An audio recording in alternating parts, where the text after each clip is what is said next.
nobody really knows how much a lot of these guys make. And guess what? These guys don't want you to know how much they make either. Right. You know, there's a narrative from, you know, people that don't like the UFC, Right. don't like me, Right. or whatever it might be. And these guys don't know what these guys really make. And the other thing is that the money is spread out from the top to the bottom. Right. You know, we have guys who would be considered journeymen in boxing who've made millions of dollars. Right. And if you don't like the way that it's run here, there's no barrier to entry. Start your own mixed martial arts organization and you pay the guys whatever you think you want. Recent leaks are true. Dana White and Turki new TKO boxing promotion is looking to shortchange its fighters in a big way. According to leak reports, TKO boxing plans to pay unranked fighters as little as $20,000 per fight, a number that doesn't even match the minimum paid by most established boxing promotions. Pulling up a Yahoo Sports article that detailed some of what I'm talking about here, and I'm gonna leave the link below. These fighters would ink a 3-year contract following their first bouts, with a stipulation that they must stay on board at TKO for at least 2 years following their signing. TKO boxers would be contracted to fight every 5 months, with a good faith effort made for them to compete 4 times in their first year with the promotion. It's rare for a top 10 contender to fight more than twice in a calendar year, so such a rate of activity will be positive for the sport. The contracts presented to potential TKO signings will reportedly see them agree to a guaranteed purse depending on their ranking and whether they were fighting for the company's belt. According to the Boxing Scene report, the purses will be as follows: $20,000 for a 10-round bout by an unranked fighter, $50,000 when ranked by the company at number 5 to number 10, $125,000 when ranked by the company at number 3 or number 4, $375,000 when challenging for the company's championship, and $750,000 when defending the company championship. And apparently these numbers and details are coming straight from Dana White. It's almost like they want TKO boxing to be the PFL of boxing, except they pay less, at least in the boxing world. And it's really ironic if you consider the way Dana White flames the business decisions being made in the PFL, which I agree with, by the way. And what do you make of the PFL buying Bellator? PFL is now saying that, you know, they're the co-leader. They believe that the roster is comparable to the UFC's. So what do you make of the whole? I don't know. What do you think about that?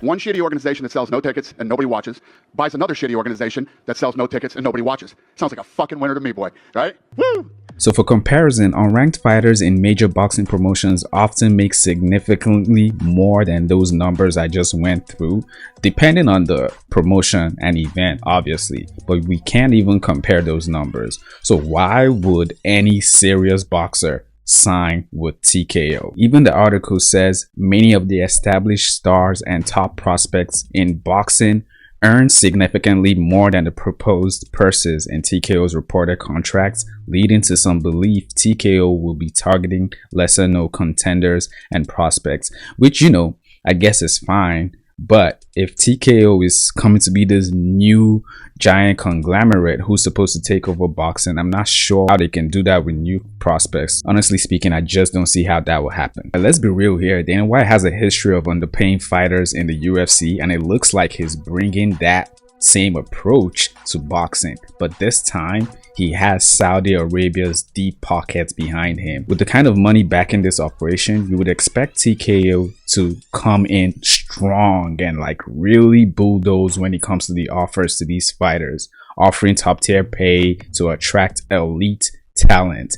But no, they're actually going the opposite direction. But here's where it gets worse. TKO is apparently already looking into wanting to revoke the Ali Act, which protects boxers by making contract details public. And if they succeed with this, fighters might not even know what their peers are making it easier to lowball them. Could you foresee the sanctioning bodies, being that this TKO league is going to have its own rankings and its own belt, could you foresee the sanctioning bodies announcing that anyone who signs with them will be eliminated from the rankings, even if they are in the rankings? Why wouldn't they? Oh, I can absolutely see that. But one thing I think everybody has to understand, and they're going to have to figure this out. And Dana even said to me in my interview with him, he says, we got to figure it out, essentially. You as a promotional company, league, promotional company, whichever terminology you choose to use, having your own rankings and having your own belt is against the federal Muhammad Ali Reform Act. Now, as we stand today, that is illegal and against the law of the United States of America. TKO claims they want the best fighting the best, but let's be real. If you're an elite boxer, are you going to sign with a promotion that's paying significantly less than the competition? Probably not.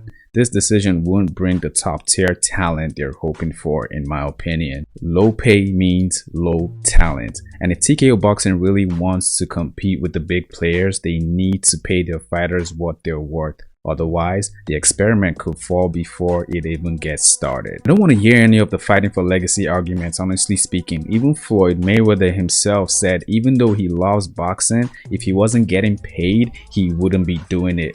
Kids can't eat legacy. And they say, well, it's not all about the money. Well, your kids can't eat legacy. If you want to look at the advantages of this potential new TKO boxing promotion, we can say at least there will be one belt and one champion, just like the UFC.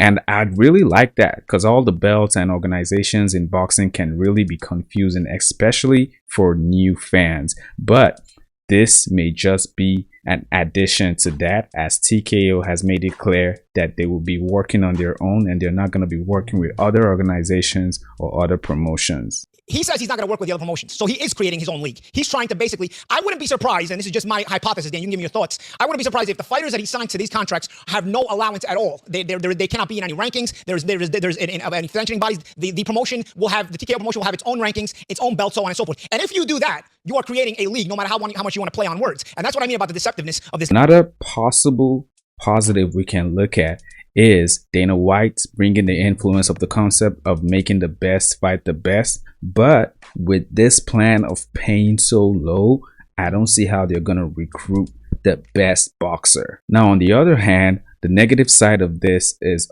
the obvious fact that they will be paying these fighters peanuts and chicken change compared to other boxing organizations. And also, let's be real, revoking the Ali Act is the easiest way to rob these fighters blind. When you look at this whole thing as a full picture, the only thing Dana White is doing differently is bringing the fighter pay issue, which is paying the fighters low, into boxing. No, look, I mean, I did hear that he passed over the reins of boxing to Dana White.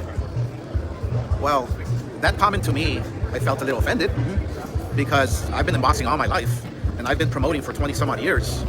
So what I'm gonna do is stay in my lane and do what I do for Golden Boy and with the Zone and give the fight fans the best fights that can possibly be made, just the way we've been doing for years. Oscar De La Hoya, okay, is a two-faced lion fucking nut job, you know, and Oscar are never gonna be cool. Y'all never gonna be cool again. Never. Never, ever. Will TKO's pay structure drive fighters away, or will Dana and Turki somehow find a way to make this work? Let me know what you guys think in the comments. Don't forget to like the video if you like the video, and if you're new to the channel, go ahead and hit that subscribe button. I'll see you guys later. Guys, a known liar for years. Doesn't mean boxing fans are also this stupid. Now,